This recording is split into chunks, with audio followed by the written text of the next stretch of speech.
because he is going to need it. He is down 0-1 in this best-of-3 series. Our green Protoss, this is Believe.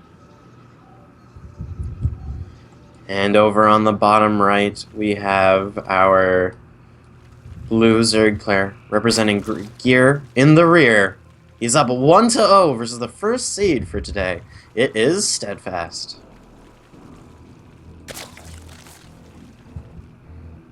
I'm resisting the urge to create terrible SteAdfaSt-based puns, or Believe-based puns, but they're really weak.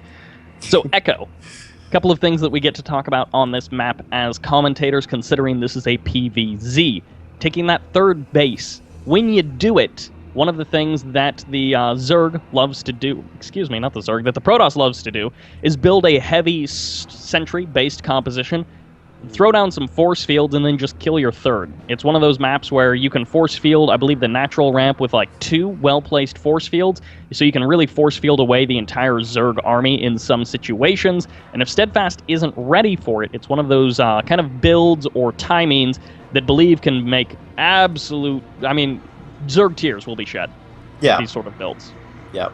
And, you know, Believe, he's that kind of guy. He likes a lot of sentries in his army. We saw last game, he had about 7 sentries available for him very early on. So we're going to have to see if he's going to be able to keep it around this time.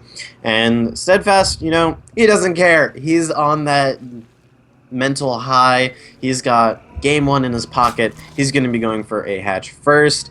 And, you know, we'll have to see. Will he go for that 3 hatch before pool yet again? Actually, you know what? Nope. Can be proving me wrong right as I say it. He drops down his spawning pool. He was starting to bank up those minerals, so potentially it could have been for that 3rd hatch. But yeah, just going to be for the spawning pool. Gas also being taken.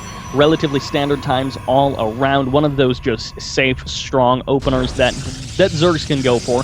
And that's one thing that I personally like to see. You know, if it's the underdog, he gets the first game win. He needs to make sure that he doesn't throw away the next game or the 3rd game, and he's able to close this series out one way or the other. Yeah.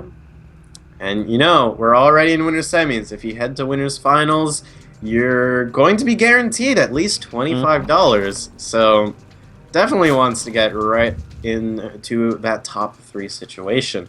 And Believe right now, you know, again, not going to be playing blind at this game. He's going to be going for that scout. Did see the hatchery.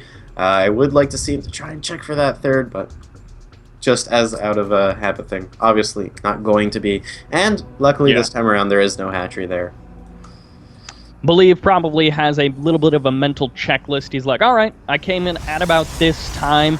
The pool and the gas were already done. He had been mining for, you know, he'd mined approximately this much. The hatchery was also done, so it's pretty much not going to be any sort of 3-hatch situation. Speed, beginning, but the Mothership Core also. I'm not actually sure. It looks like the first Zealot was not canceled. Some players do like to cancel that once they realize there's no immediate threat coming out from the Zerg player. But in this case, he will have that extra bit of defense to help him block off this wall to the natural. Yeah. We've got Metabolic Boost on the way. Looks like a few Zerglings are going to be heading up north, and though Believe he should be okay, he's going to be dropping down 1 gateway, most likely going to be dropping down another, as well as having that Mothership Core here. Actually, that Zealot's a little off kilter. Yeah, and may actually have a bit of a spot. Of course, with just the 4 lanes, they're not going to be able to do that much damage as long as the Mothership Core is here.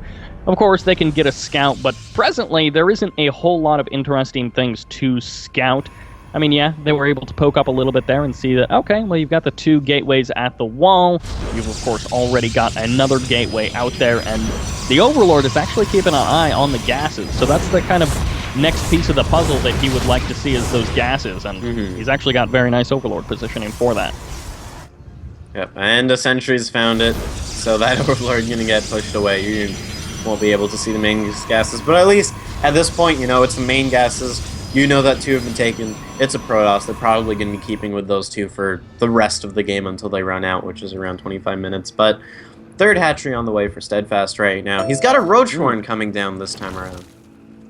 That is, of course, the interesting thing that Believe would love to know is the Roach Warren. Spinecrawler also being produced, which is sometimes it's like the safety Spinecrawler that we see if a player is going into like some sort of 2-base muta sort of thing. In this case, Roachwarren going to be coming down as well as that Spinecrawler. Not exactly sure what the plan is for SteAdfaSt. I don't believe, have seen him throw down any Evo chambers or anything like that just yet. But that could be what's on the docket next. They do tend to come out a bit after the Roachwarren, so yeah, I wouldn't be surprised if we did see one come out soon. Definitely want to get those upgrades started as soon as possible. Though, of course, you know, you've got that third base on the way. Do want to give it a bit of time so that way that can get up and saturated. Believe actually going to be throwing down his third base does get scouted immediately by a Zergling, which is already poking at it. So, only shield damage though, so it'll be fine. This is a healthy number of sentries overall, and I believe the roach count was actually just 7. He didn't go for that kind of like standard 8 roach construction number where a lot of Zergs do go for that 8 roach push. In this case, these roaches are actually heading over towards the third. They may be entirely just safety roaches. I'd have to say they are. Okay. He is still producing a lot more, so wouldn't be surprised if he's just going to be playing for a more macro situation. And again, you know, he's got his third base up, so having that extra larvae there, it definitely is very helpful if you do want to go for a kind of push, which you might be gearing up for. He's got a lot of roaches on the way, as well as quite a few Zerglings. Yeah, that's the next step for him, it looks like. Kind of right as I was supposing what exactly might be the choice for him. He like added on more of those roaches, and for now, he's keeping them back at home. He's keeping them positioned nicely in between the third and the natural. I don't believe he's actually targeted down that cooling tower just yet. No, he still has that on full health. So he's not ready to collapse that for the extra bit of defense, but we do have more upgrades coming in for Believe, notably the Blink and the additional gateways. Lots of Stalkers going to be on the docket for Believe. Yeah, and right now, I do like from SteAdfaSt, even in last game, he still has just some Zerglings trying to poke in and around, even if he's not going for the final push, but right now, he's got 25 roaches, 30 Zerglings. It looks like he's preparing for something. The cooling tower for Believe's third has already been destroyed. That's 2,000 health you're going to have to go through. And, you know, like you said earlier in this game, this map is very favorable if you have a couple of sentries. You can easily force field off the natural. Will the force fields actually come down? One of them lands, the second one does land, trapping a lot of these Zerglings next to the Zealot. There's the Photon Overcharge also going to be popping, assisting in this defense, and more Zealots being constructed perfectly into that spot to take over from the Zealot that ended up going down. With the large part of the Protoss army over at the third and such nice defense over at the natural from the Static D, this is looking like this attack is being held off quite nicely by Believe. Really nice force fields overall, not a lot of overlap, and sectioning off a fair number of roaches. And right now these roaches, they're just kind of sitting ducks here for that Mothership Core. It looks like they will finally head back home. More Zerglings are going to be getting produced here, but for right now, just going to be trying to get up his third, I feel, is the better choice. He's got that like third base around, but it hasn't been saturated, whereas Believe, his is fully saturated already. That's the problem. If you want to go for that big attack, you're using the third base pretty much only for those larvae and for that production, and now he's going to be kind of desperately trying to, well, maybe not desperately as he adds 15 drones on the production tab. He's going to be starting to get that macro back up and rolling. Of course, layer, double Evo chamber going to be on the way, and of course, droning up that third as you referenced. But this does open up potential opportunities for Believe to start doing some shaving damage with those sentries, using those force fields to carve away at the Zerg army. Yeah, and right now, Believe, he's getting +3 ground weapons already. SteAdfaSt, because of that initial attack, he delayed his evolution chambers by so much that he's only just starting 1-1. During that last attack, having the +2 attack, I believe it was, or maybe +1, really was a big factor. He had a large gateway force already, but having that extra bit of attack weapons available helped, even in just that one Zealot that's trying to hold the wall closed, makes it so much easier to get rid of the Zerglings. He's going to be maintaining that +2 attack upgrade lead, at least over his opponent for the next couple of minutes. And the next crucial piece, the Immortals, starting up, going to be in production, of course. I think there's maybe 1 or 2 already out on the map. No, just the one, actually. going to be in production. So he is maybe a little bit late on those Immortals, but if we're seeing some really nice Blink Stalker control, some really nice force fields, he can hold off against large numbers of Roaches. Over at the third of Believe, SteAdfaSt is trying to find an opening. He's trying to find a weakness. Yep, and of course, again, that cooling tower is already down. There is some static defense already set up, but, you know, you've got a couple of Roaches. The main army will get pulled back just a bit because of the larger Roach count here. But meanwhile, at the third, it looks like not too much is going on as the Roach is actually getting pathing.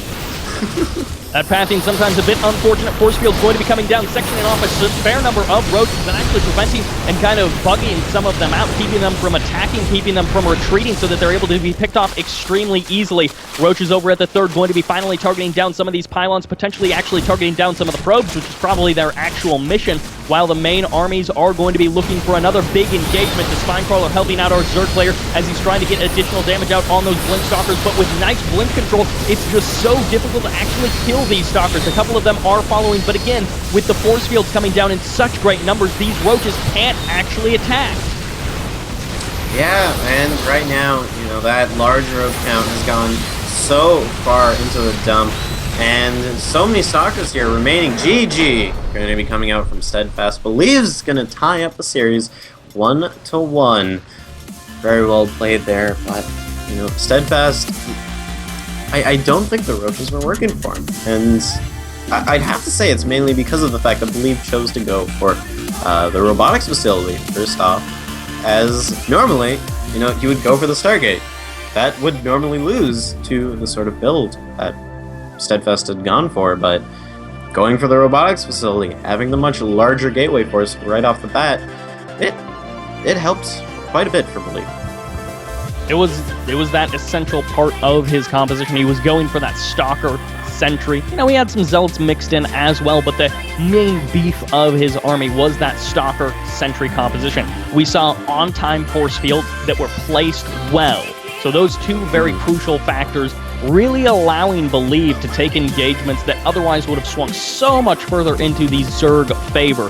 Upgrade advantage also going to be playing a pretty big role in those fights. But yeah, it's just sectioning off those parts of his opponent's army. He's like, yeah, you may have a large supply worth of Roaches, but if a third of them aren't firing or half of them aren't firing in any given engagement, that's even more Roach dead weight than they already are.